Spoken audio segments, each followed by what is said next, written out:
Muy buenas a todos y bienvenidos al vídeo especial por los 50 suscriptores. Y es que esto ya se nos va de las manos, señoras y señores. Sí, efectivamente, la comunidad crece y me demanda contenido. Y la verdad es que lo extraño es que no me demanden por mi contenido, que es diferente. Pero en fin, vamos allá. Lo primero que os tengo que decir es que en este nuevo vídeo voy a probar un nuevo formato. Se trata del formato de voiceover. Mi voz va, o lo que es lo mismo, mi voz va a sonar de fondo, pero no vais a ver mi careto, sino que vais a ver imágenes superpuestas y mi voz así rollo voz en off.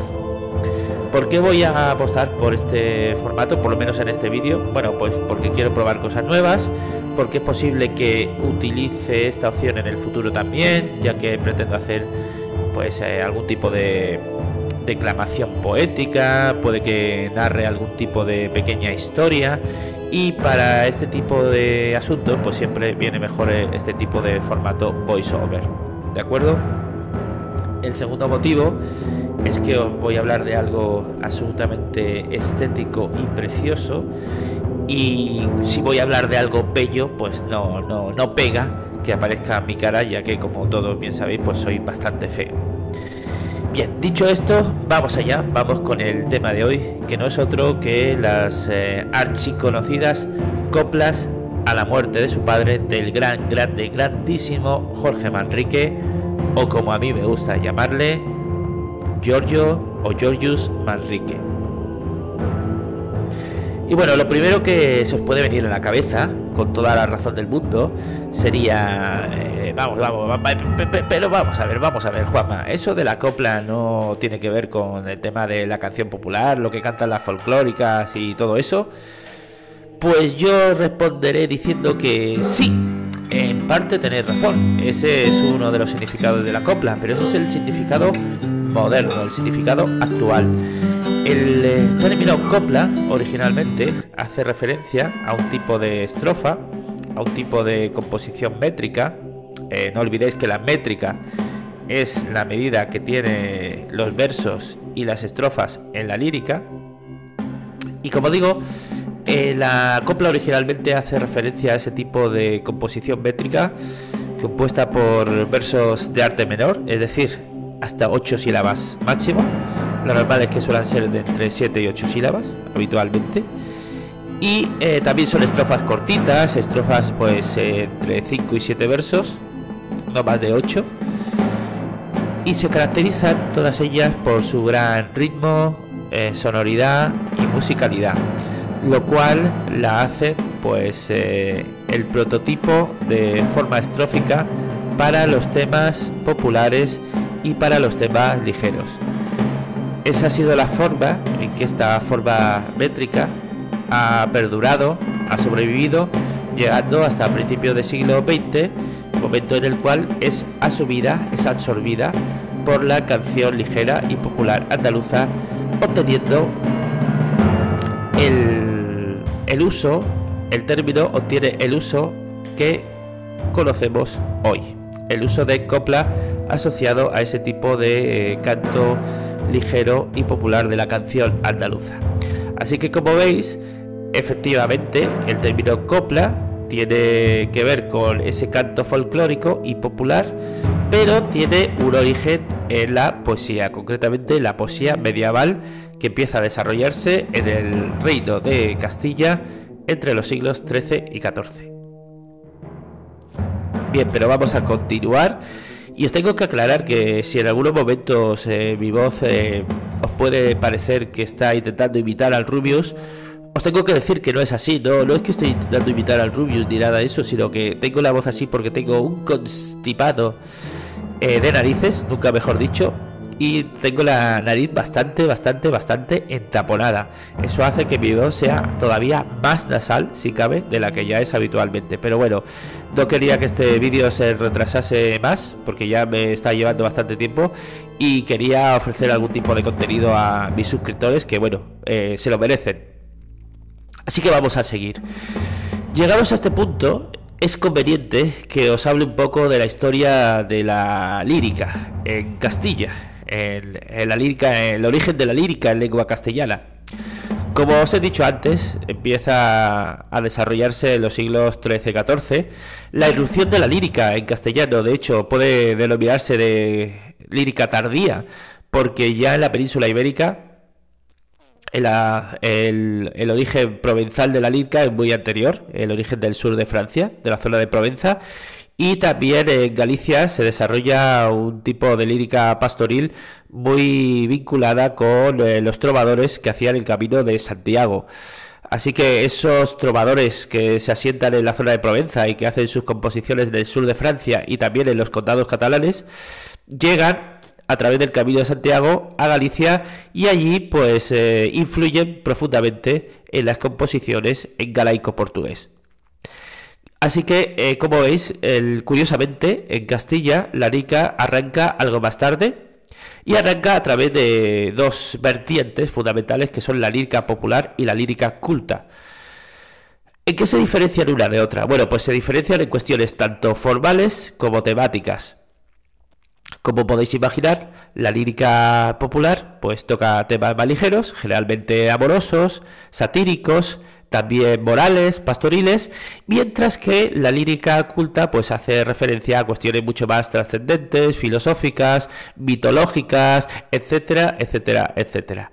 Y bueno, si os estáis preguntando cuál es el estamento de la sociedad que se vuelve literalmente loco por este tipo de composiciones líricas, ya sea en su vertiente culta o en su vertiente popular, pues la respuesta no es ni más ni menos que la nobleza. Sí, amigos. Del mismo modo que el clero realiza las composiciones del Vester de clerecía, la nobleza empieza a convertirse en el auténtico motor de transmisión de la lírica, tanto a nivel culto como a nivel más popular, ya que practican las dos vertientes. Tened en cuenta, amigos y amigas, que en esta época los saraos, los banquetes, en los castillos, en los palacios, las fiestas eran algo muy habitual entre la nobleza, y qué mejor manera de amenizar estos encuentros, estos jolgorios, que con unas cuantas composiciones líricas. No cabe duda de que era la mejor manera, amigos y amigas. Y sí, si os estáis haciendo la pregunta, la respuesta es afirmativa, correcto. Se ligaba un montón, os lo digo, os lo aseguro.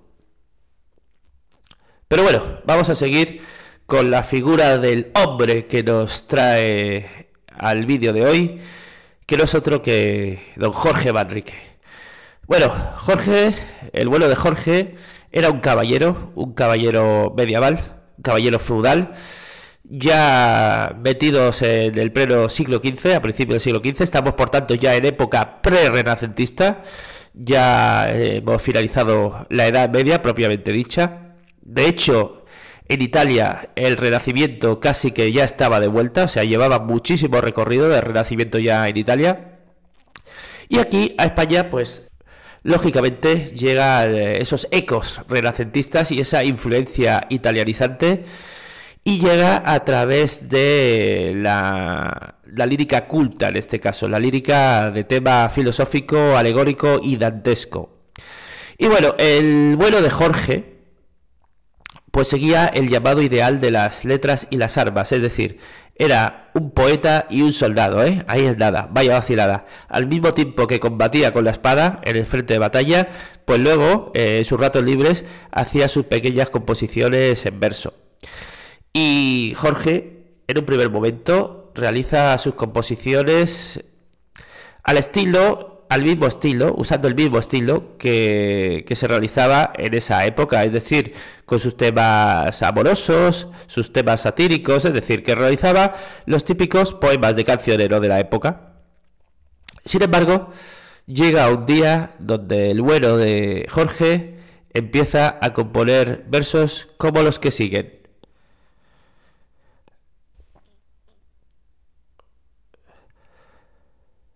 Recuerde el alba dormida, avive el seso e despierte, contemplando cómo se pasa la vida, cómo se viene la muerte, tan callando.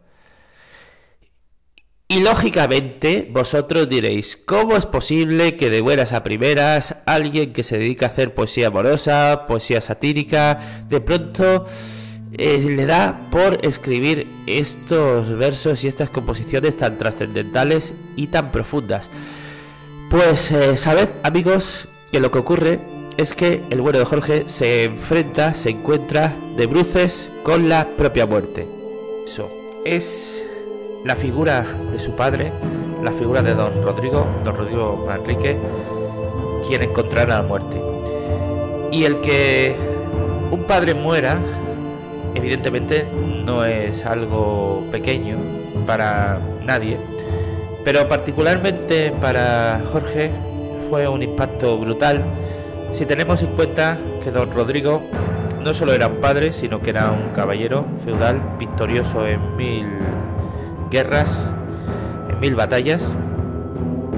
Era alguien que tenía el reconocimiento popular, alguien que tenía la gloria, alguien influyente, alguien que contaba con el favor de los nobles de la época, incluso con el favor del rey don Juan II de Castilla, y era en definitiva un mito viviente, un ser invencible. Y ese animal mitológico para el bueno de Jorge, que es su padre, un día de buenas a primeras se desvanece, un día de buenas a primeras se apaga como una vela. Su vida se va y se escapa entre los dedos, casi literalmente, del bueno de Jorge. Y en ese momento Jorge descubre de un plumazo, de un golpe, de una sola vez, cómo no somos nada, tal y como suele decirse popularmente, no somos nada. Y es que todo a lo que nos aferramos en esta vida, las posesiones, la riqueza, la fama, la gloria terrenal, no vale absolutamente nada, no tiene ninguna consistencia, está destinado a perderse y a olvidarse para siempre. Y es en ese momento cuando Jorge decide hacer su composición y decide mirar cara a cara y abiertamente a la muerte. En estas coplas, Jorge Manrique decide dialogar serenamente con la muerte, como serena alguien templado, alguien que ha llegado al conocimiento más profundo que se puede tener de la realidad. Tiene un diálogo con la muerte y la trata de tú a tú, casi como una compañera, casi como una vieja amiga. Porque al fin y al cabo, queridos oyentes o queridos espectadores, la muerte en esta época, en el prerrenacimiento, a principios del siglo XV, los siglos previos también, el siglo XIV, siglo XIII, era la auténtica cotidianidad, era un personaje más, era un miembro más de la familia. La población convivía literalmente con la muerte. Por eso la muerte se acaba convirtiendo en un personaje más, en un habitante más de la realidad, de la sociedad de la época. Y Jorge lo sabía, y Jorge lo vive en sus propias carnes. Por ello, él decide tener ese diálogo con la muerte a través de estas coplas, que es uno de esos mensajes, de los múltiples mensajes que tienen las coplas, porque se trata de una obra inmensamente rica, inmensamente llena de matices, y llena de lecturas, de diferentes lecturas y de una gran textura, tanto en el discurso como en la forma. Como digo, ese tópico del vanitas vanitates, vanidad de vanidades, todo lo que nos rodea en este mundo terrenal, todo lo que es la riqueza, las posesiones, la fama, la gloria, la vanidad, no vale absolutamente nada, es una ilusión, es totalmente ficticio, va a esfumarse, va a desaparecer. Y llegará un día en el que los grandes héroes de la historia, los seres que creemos inmortales, los grandes ídolos populares, pensad por ejemplo hoy en día en Messi, en Cristiano Ronaldo, en Rafa Nadal, no sé, me da igual, pensad en quien queráis, pensad que un día esas figuras morirán, físicamente desaparecerán y caerán en el más profundo olvido. Y en ese momento diremos, ¿dónde están? ¿A dónde han ido? ¿Dónde han ido a parar? Ubi sunt. Ese es el ubi sunt, que en latín quiere decir ¿dónde están? Es el tópico del ¿dónde están? ¿Dónde andarán? ¿A dónde habrán ido todos esos señores, reyes, dominadores, ¿no?, de este mundo terrenal que un día admiramos y seguimos, y que hoy, sinceramente, pues no sabemos, no tenemos la más remota idea de qué ha ocurrido con ellos. Y en cierta manera, Jorge nos responde y nos dice dónde están. Aunque en un primer momento se pregunte a dónde han ido a parar, la realidad es que la respuesta es ese mar en el cual van a parar los ríos, que son nuestras vidas. Nuestras vidas son los ríos que van a dar a la mar, que es el morir. Y es que al final ese mar inmenso que es el más allá, que es la vida ultraterrena, es donde verdaderamente vamos a ir a parar todos y donde vamos a coincidir todos. Nuestras vidas son los ríos que van a dar al mar. Es una idea de la vida como peregrinación, como viaje, como estación de paso. Esta vida realmente es una mera representación, es un teatro, no vale nada, es una ilusión. La auténtica vida, siempre desde la óptica de un pensador del siglo XV. No estoy contando mi propia óptica, sino que estoy contando la óptica del propio Jorge Manrique y de muchos filósofos y pensadores de esta época. La óptica de este momento es creer que la vida terrenal es una estación de paso, es un pequeño viajecillo, un camino que tenemos que recorrer para finalmente llegar a la auténtica vida de verdad cuando morimos. Cuando nacemos dormimos y cuando morimos despertamos. Así es, desde la óptica de Jorge Manrique, que luego, curiosamente, Calderón de la Barca va a repetir este modelo, esta idea de pensamiento, esta línea de pensamiento, casi literalmente, en su magna obra La vida sueño. Bueno, pues a eso es a lo que nos llama Jorge Manrique, nos llama a que despertemos, pero despertemos en un sentido alegórico, a que despertemos nuestra conciencia, porque ese alma dormida es precisamente nuestra conciencia, que está adormilada, que está en estado somnoliento, porque no es consciente de la verdadera realidad, de que la realidad está en el más allá y está en la vida espiritual, y todo lo que nos rodea es una mala ilusión. Estas son las ideas clave que rodean a esta inmensa obra. Una idea más, que es el panegírico laudatorio a la figura de su padre, a don Rodrigo Manrique. Panegírico laudatorio, no he dicho ninguna palabrota, Se trata simple y llanamente de cantos de alabanza. En este caso, un canto de alabanza elegíaco. La elegía, no la elegía, sino la elegía es ese canto, ese lloro por la pérdida de algo muy valioso, generalmente por la muerte de una persona o por la pérdida de algún lugar. Pues ese canto elegíaco también está presente en estas coplas a la muerte de su padre. Y finalmente, ¿qué os podría decir? Podría añadir una cosa más, y es que Jorge Manrique finalmente es un auténtico revolucionario, tanto en el fondo como en la forma. Lo es en el mensaje, porque toca temas de una inmensa profundidad, con una sutileza y una naturalidad hasta antes nunca vista antes. Y por otro lado es también un revolucionario en la forma, porque para tocar estos temas utiliza un lenguaje absolutamente sencillo, fresco, natural, entendible. De hecho sigue siendo entendible prácticamente a día de hoy. Y por otro lado, por lo que comenté al principio, porque utiliza una forma métrica, una forma estrófica, como es la copla, asociada al canto y a los temas más ligeros y más populares. Además, hay una cosa más, y es que configura o crea su propio modelo métrico de copla, que es la copla de pie quebrado.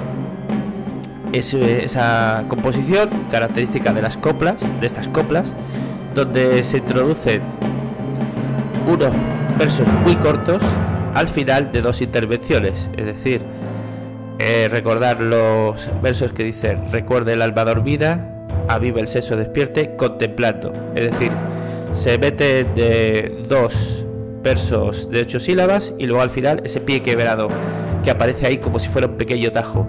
Recuerde el alma dormida, avive el seso despierte, contemplando cómo se pasa la vida, cómo se viene la muerte. Están callando. ¿Veis cómo se introducen una serie de intervenciones, octosílabas, y luego finalmente ese tajo de pie quebrado, donde son versos de muy pocas sílabas, ¿no? Van introduciéndose, el ritmo del poema va progresando como en exabruptos, como en pequeñas tajadas, como si estuviéramos cortando lonchas de jamón. Eso hace que tenga un excelente ritmo y sonoridad esta composición. Por lo tanto, es una obra absolutamente inmortal y una obra maestra, tanto en el discurso como en la forma. Por todo ello, os recomiendo su lectura. Es posible que la recite las 40 coplas, una detrás de otra, o por lo menos una buena parte de ellas, y que haga un vídeo donde haga una declamación poética de las 40 coplas a la muerte de su padre, del gran Jorge Manrique. Si estáis a favor de que lo haga, pues dejadme comentarios, dadle like a este vídeo, y nos vemos muy pronto en nuevos vídeos de este vuestro canal Juanma Profe. Hasta la vista. Chao.